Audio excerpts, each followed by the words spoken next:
everyone. Good afternoon, ladies and gentlemen. Thank you for attending our class debate 2018. My special thanks to our special guests, judges, who will witness our today's activity as we have organized the debate 2018. Debates are a great tool in engaging and leveling up our critical thinking skills. Using debates in classroom, it can help students grasp essential knowledge and skills in thinking critically and presenting their ideas. So for today, this debate is about the use of calculator as a necessary tool in computation in our class. But before we proceed, let us now have our house rules. First, let us observe silence when the debate started. There should be no clapping of hands. Second, each speaker will be given 2 minutes for their speech. Third, this is the order of our debate. First speaker will give his argument versus the first speaker of the other side. Second speaker of the proposition side versus second speaker of the opposition side. And third speaker of the proposition side versus the third speaker of the opposition side. For our audience, I will ask you to give your insights or what you have learned from this debate afterwards. The topic for today's motion is, are calculators a necessary tool in math classes? May I now introduce to you our moderator, Mr. John Efren Klaus. A big round of applause, please.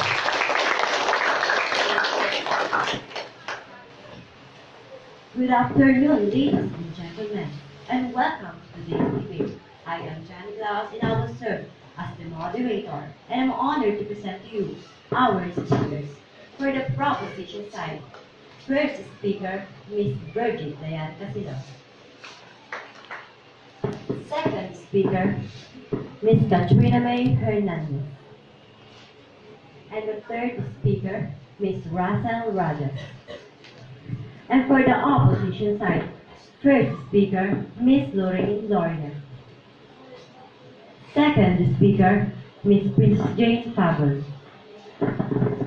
And the third speaker, Ms. Maika Gregorio. We have Lainey Rose Pilino as our timer. And also, I would like to present to you our board of judges. Judge number 1, Filipino teacher, Ms. Shaira Magpantay. Judge number 2, head teacher 1, Ms. Annabel Kabuhan. Judge number 3, English teacher, Mrs. Evelyn Seed. Thank you, judges, for witnessing today's debate. Students, you may now take your seats. The motion for today's debate is, are calculators a necessary tool in math class? At this juncture, let us now hear the first speaker of the proposition, Ms. Virgin Dayan Casino.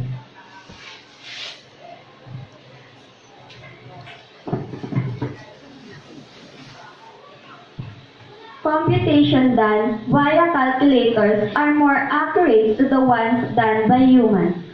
Using calculator can significantly improve the level of accuracy in calculations.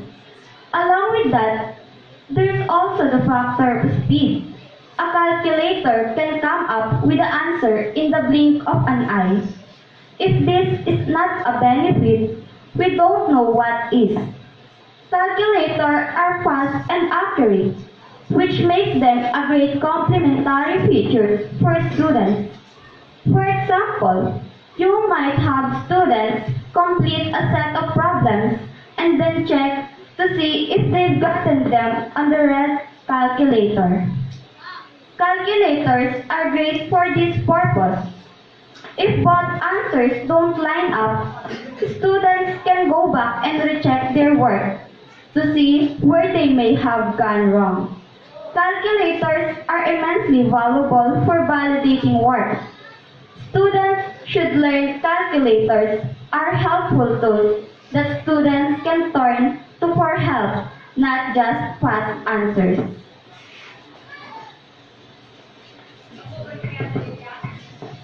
Okay, thank you. Let's now have the first speaker of the opposition, Miss Lorraine Gloria.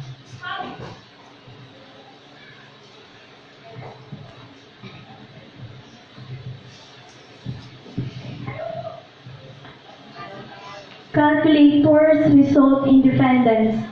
Students may find themselves in situations where they won't be able to perform even the easiest calculations of all without the aid of calculator. Aside from these, it gives students a false sense of confidence about their math ability. Yes, this may sound ridiculous at first glance, but this is undoubtedly a fact that has become prevalent in modern day education. Calculators can really promote complacency in students.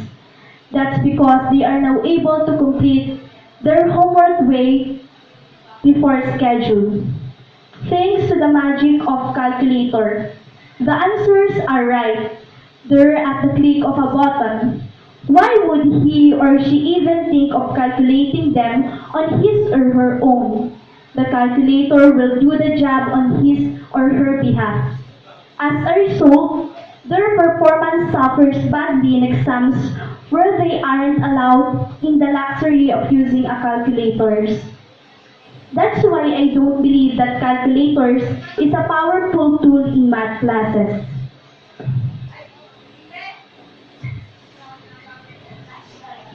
Okay, thank you. Let's now hear the second speaker of the proposition, Miss Katrina May.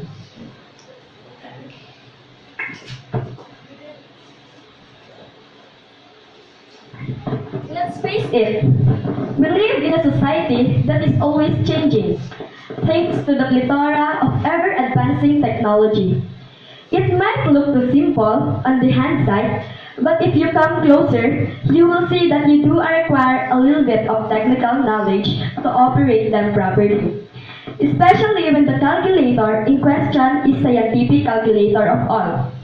Calculators are necessary in every classroom. Technology is huge, and learning how to use such technology is huge, which is why it's good for students to have an understanding on how to use a calculator. As far as electronics go, it's fairly a simple instrument to use, and students will need to use such devices always throughout their lives. Just think, calculators are something that your students are going to set a budget, do their taxes, and complete other tasks throughout their lifetimes. Okay, thank you. Let's now have the second speaker of the opposition, Miss Princess Jane Fabul.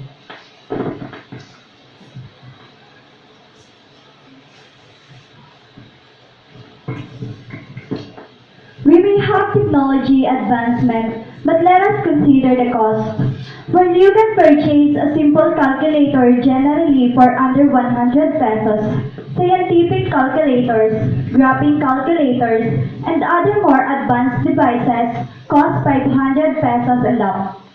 Additionally, calculators require batteries in order to operate, which is a recurring cost as far as electronic devices are concerned. Consider investing in a handful of graphing calculators that students can check out and share with class. Different teachers has different calculator policy. Some really integrated calculators into their instructions or let the students use calculators on tests. On the other hand, some also highly encourage the use of calculators. Another negative aspect about calculators used in the classroom is that the calculators are typically not uniform. Throughout math classrooms, sometimes function calculators are provided. Sometimes scientific calculators are provided. Also, different standardized tests allow for different types of calculators. Each of these calculators have their benefits, of course, but switching between different technology is confusing for anyone. If you're used to one specific model of calculators, switching to a slightly different calculator can be frustrating because many of functions are in different locations.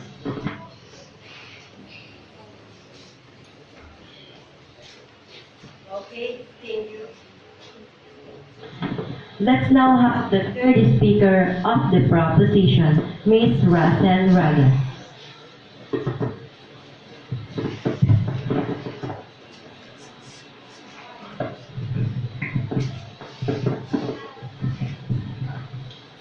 Calculators can save a whole lot of computational time.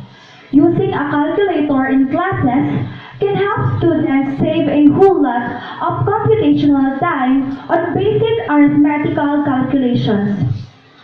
This makes it easier for them to stress more on important math concepts rather than stressing more on basic arithmetical calculations. We, students in the junior high school, are expected to know the basics of operational arithmetic. It's also expected in us how to do the computations on our own. After all, we have learned to do the same thing in our previous classes. As an additional part, mathematics subject is a thesis and might not be everyone's favorite subject. Calculators help make it more enjoyable, and students and teachers are aligned seem to agree that they have some sort of use in classroom environment.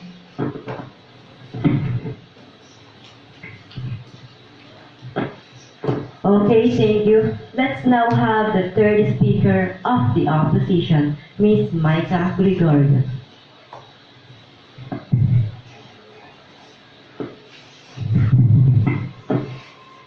There are advanced calculators that can perform a variety of functions besides basic multiplication, subtraction, addition, and division.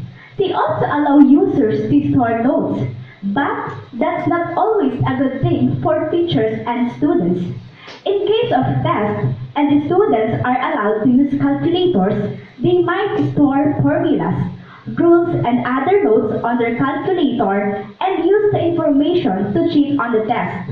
That's why it's important that the teacher implement a calculator policy that clearly spells out when students are allowed to use calculators in the classroom.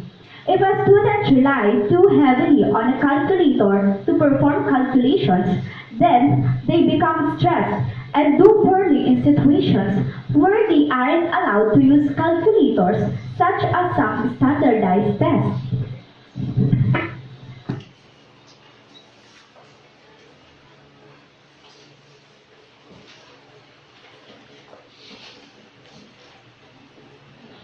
Okay, thank you. We have heard both teams. The speakers have given their points. Let's now have our judges to consider their verdict. Good afternoon and thank you.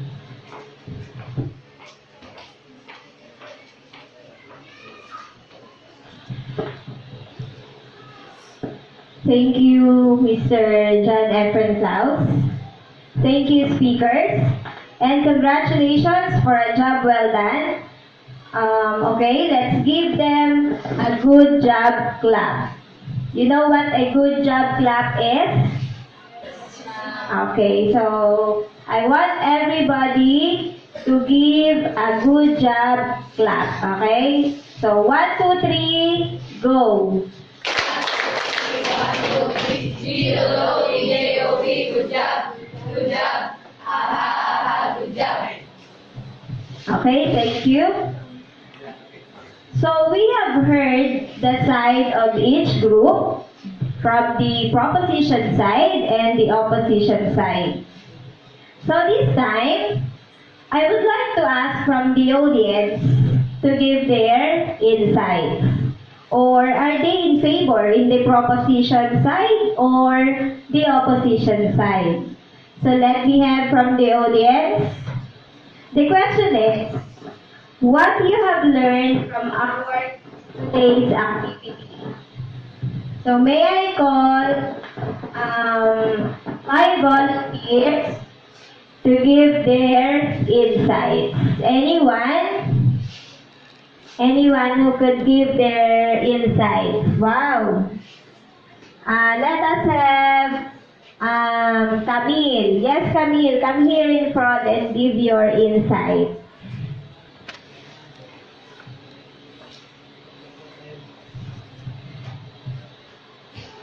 I think that the calculator's benefits outweigh the negative.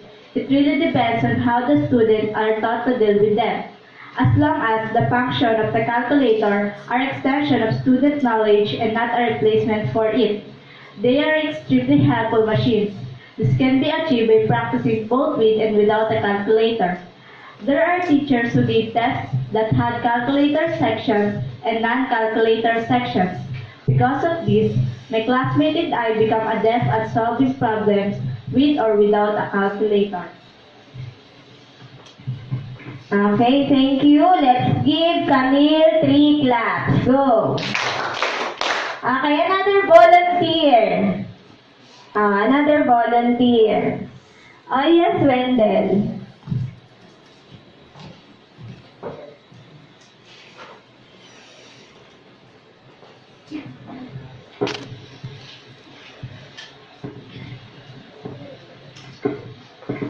I don't agree and believe that calculator is a powerful tool in solving problems in math class. Even if calculator makes every word. Calculator was invented to help us in solving problems, but there is an effect of using it every time or every activity in math. I believe that the reason behind when we have math class is for us to learn to trust ourselves, that we can answer every question without using calculator. I know many people see mathematics as a difficult subject, but some people also tell that mathematics can help us to solve our own life problem by applying it. So let's go back to the topic. Calculator is just a tool we can use, but not every time that we needed it, because there are some cases that calculator are not suitable in other situations. I remember when I was young, my teacher and my parents doing anything for me, how to compute it manually. So my point is, if you practicing yourself in using calculator, there is tendency that you will be depending in using it. Okay, thank you. So Wendell is on the opposition side. Let's give him 3 claps. Go. Okay, another volunteer. Oh yes, Ken.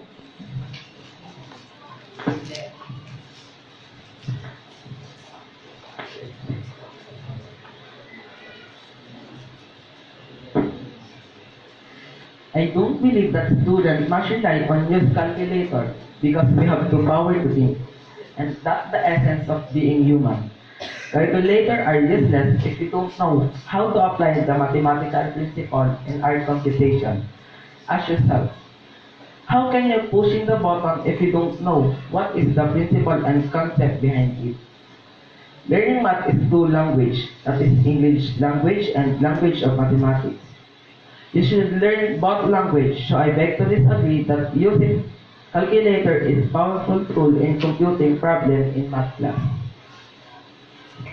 Okay, so another opposition side. 3 claps for Ken Cedric. Go. Another one.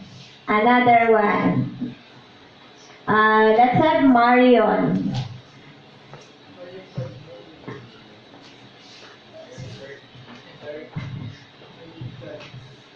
Yes, I believe that calculator is one of the most powerful tools in solving problems in math class as of today.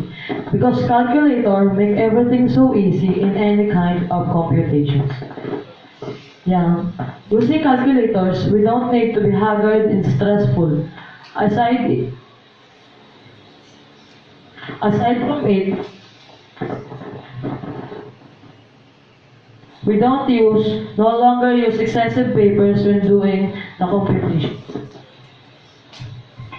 Okay, very well said, Marion. Thank you. Let's give him another 3 claps.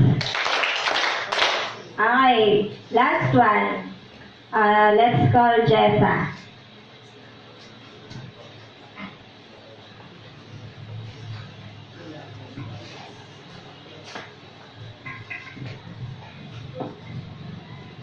After I hear that question, the confusion was started to build up on my mind. I was trying to understand the negative and positive side of using calculators in solving. Then, I found that both of them have advantage and disadvantage. Sometimes, calculator makes some students become lazy in answering the problem that their teacher assigned to them. But there are also advantages, even though the problem is so complex. The calculator can do the computation. We don't need to solve the problem step by step, that sometimes you may be shocked that you already have one. 2 or more sheets of paper and finding your solutions manually. This also applies in real-life situations like in the market. It fastens the computation, especially when lots of customers will be served.